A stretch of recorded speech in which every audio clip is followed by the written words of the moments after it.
So we're going to think about, imagine like when you squat, how your knees, you generally want to be out a little wider. When you come up from that squat, what you're going to think about doing is rather than pushing out, you're going to be kind of more squeezing in. And this is like the tube of toothpaste, squeezing in and drawing into that core up to the spout. So what we know is that these inner thigh muscles, when activated, they can help to channel into the pelvic floor and into the core here to really help give a boost to these muscles. And these muscles are well oriented in the sagittal plane, so the glutes, the core, the abs, the scaps, and the deep neck flexors. So it kind of we can use these medial muscles to channel into more of the sagittal plane to help activate and stabilize through that core. So likewise, if I squeeze in between my hands here like a dowel like this, or perhaps a cane, especially an adjustable one would be ideal because then you can set it more custom to your shoulder width. But it's a little bit wider than my shoulders here. It seems to work best. If I'm too narrow, what ends up happening is I could more easily impinge in my shoulder, and I don't want to really create too much pressure there.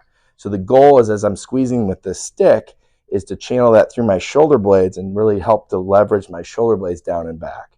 And so imagine kind of I'm here, and as I do this, I'm going to be channeling through my core and tall elevator and then escalator through that chest. But I got to level my pelvis, and I can push back against the wall here. I'm going to tuck and level my ribs here to align this into more of a cylinder. And then I got to leverage my chest up without losing this. This is the hardest one.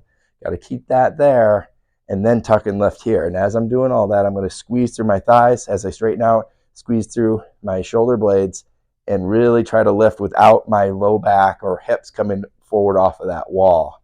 So it doesn't have to be totally straight, but you want to keep it kind of pressed back and down and anchored as you lift up here. And you may very well feel a lot of resistance. Shouldn't be too painful. Just ease into it and leveraging up through there. Likewise, I could do this lying on my back, kind of something like this. And I could just put a ball or a pillow between my knees to squeeze there. Or if I have my legs up on the couch, same thing. But I'm going to squeeze and lift and channel. And this is a way to practice a little easier, less demanding. And you can just kind of keep your head straight on the ground if possible. Maybe a thin pillow if you need it. Okay, something like that. The other thing I can do here, back at the wall, is imagine like you're grabbing like around a tree trunk, and we're with massive amounts of strength here. We're going to pull that tree out of the ground. Like you want to feel like it's that much effort, like through your body to channel all that to lift the tree. And then we can go right into a shift lift, like a diagonal, like I'm pulling the tree out to my right, and I'm pulling my tree out to my left. And the side that I go towards is the side I'm going to really reinforce that anchoring, because it's got to hold me up. It's got to be really stable as I lift up through the chest. All right, good.